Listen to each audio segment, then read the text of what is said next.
اس وقت چند دنوں سے سوشل میڈیا پہ کچھ تباہی اور گمراہی کی باتیں کی جا رہی ہیں۔ اب یہ باتیں کرنے والے کچھ زیادہ لوگ نہیں ہیں، کچھ ایسی قسم کے ایک دو آدمی ہیں جو سمجھتے ہیں کہ ان کے پاس علم ہے، لیکن حقیقت یہ ہے کہ وہ جاہل ہیں۔ وہ یہ سمجھ رہے ہیں کہ میں جتنی عقل، جتنی سمجھ یا جتنا علم میں رکھتا ہوں، کسی کو اتنا علم نہیں ہے۔ یہ ان کی اپنی غلطی ہے سب سے بڑی، اور یہ خوش فہمی ہے۔ یہ خوش فہمی ہے جو اس طرح کی خوش فہمی میں ایسے لوگ مبتلا ہیں۔ حاضرین کرام، کہا یہ جا رہا ہے نعوذ باللہ، چونکہ فتنے آتے ہیں تو علماء کی ذمہ داری بنتی ہے، ذمہ داری بنتی ہے جاننے والوں کی، ذمہ داروں کی، کہ وہ ان فتنوں کا جواب دیں اور ان فتنوں سے اپنی قوم کو بچائیں اور روکیں، ان فتنوں میں تباہ ہونے سے بچائیں، بہہ جانے سے بچائیں۔ تو آج کل ایک فتنہ کھڑا ہوا ہے، وہ ہے صحابہ کرام کی بے ادبی، صحابہ کرام کو گالی دینا، صحابہ کرام کے متعلق نعوذ باللہ یہ کہنا کہ یہ نعوذ باللہ اللہ کی رحمت سے دور ہیں، صحابہ کرام یہ دیندار نہیں ہے، وہ اور ہم برابر ہیں، اس قسم کی نعوذ باللہ باتیں کی جا رہی ہیں۔ تو سب سے پہلے آپ یہ سمجھ لیجئے کہ صحابی کہتے کس کو ہیں، اور ان کے بارے میں ہم کو عقیدہ کیا رکھنا ہے۔ عقیدے کا مطلب واضح ہونا چاہیے کہ عقیدہ دراصل دل میں پائے جانے والے اس یقین کا نام ہے جو قرآن پاک، حدیث شریف، صحابہ کرام اور اکابر دین کے تعلیم کے مطابق ہو، اس کو عقیدہ کہتے ہیں۔ اس سے ہٹ کے ہو تو پھر وہ عقیدہ نہیں کہلاتا۔ تو بہرحال جو بات دل میں ماننا، دل سے جس بات کو تسلیم کرنا ضروری ہوتا ہے، اس کو عقیدہ کہتے ہیں۔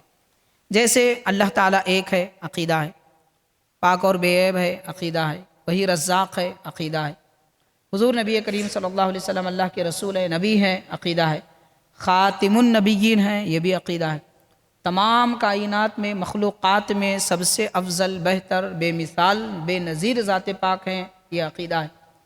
اہل بیت کرام، حضور نبی کریم صلی اللہ علیہ وسلم کے گھر والے اور آپ کے سسرالی رشتہ دار اور آپ کے چچاؤں کے صاحبزادے، یہ سارے لوگ اہل بیت کہلاتے ہیں، اور یہ اللہ کے نبی، اللہ کے رسول کے پاس اور اللہ تعالیٰ کے پاس سب سے محبوب ہیں، پیارے ہیں، یہ بھی عقیدہ ہے۔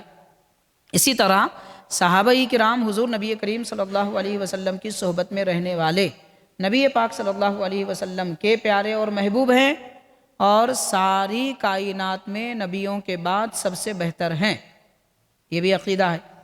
یہ عقیدے ہیں، ان کو دل میں بسانا ضروری ہے۔ اگر ان کے بارے میں ہم کو تھوڑا شک شبہ ہے تو سمجھ لیجئے کہ ہمارا عقیدہ متزلزل ہے، بہکا ہوا ہے، ہٹا ہوا ہے۔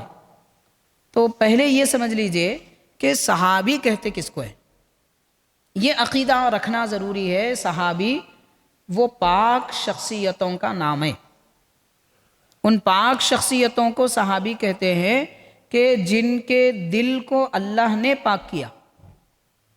یہ بالکل بنیادی بات میں عرض کر رہا ہوں حدیث پاک کی روشنی میں، جن کے دل کو اللہ نے پاک کیا، وہ پاک شخصیتوں کا نام صحابی ہے، جنہوں نے حالت ایمان میں حضور نبی کریم صلی اللہ علیہ وسلم کی صحبت اختیار کی، یا پھر حضور اکرم صلی اللہ علیہ وسلم کو حالت ایمان میں دیکھا اور آخر وقت تک اسی حالت میں رہے، اور نبی پاک صلی اللہ علیہ وسلم ان سے راضی رہے، وہ نبی سے راضی رہے، ان کو صحابی کہتے ہیں۔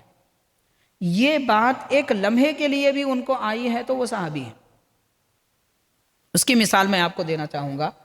ایک غزوہ اور ایک لڑائی ہو رہی تھی، حضور نبی کریم صلی اللہ علیہ وسلم کے پاس ایک شخص آئے، درخت کے نیچے ٹھہرے ہوئے تھے، ایک ٹہنی کھجور کی نکالی، کھجور کھاتے ہوئے آئے، مطلب ان کو وہ جنگ کیا ہو رہی ہے، لڑائی کیا ہو رہی ہے، اس کی کوئی پرواہ نہ تھی، اپنی طبیعت میں مست تھے۔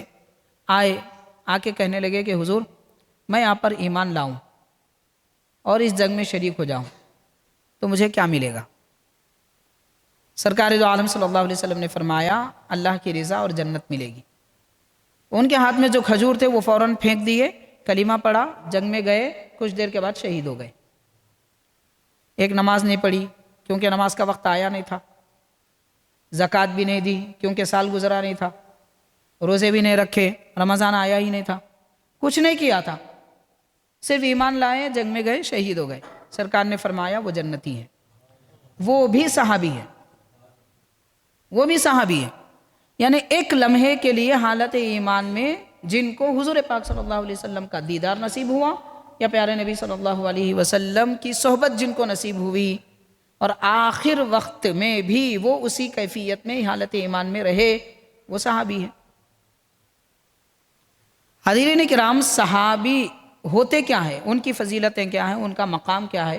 بہت ساری فضیلتیں ہیں۔ ایک بات صحیح بخاری کی بڑی مشہور حدیث پاک ہے، حضور نبی کریم صلی اللہ علیہ وسلم نے فرمایا کہ میرے صحابہ اگر آدھا مد یا آدھا سا جو اگر خیرات کرے، بارلی جسے کہتے ہیں، آدھا سا جو اگر خیرات کرے، ان کے بعد والے سونے کا پہاڑ بھی خیرات کریں تو وہ ثواب نہیں ملے گا جو صحابی نے آدھا سا جو خیرات کیا ہے۔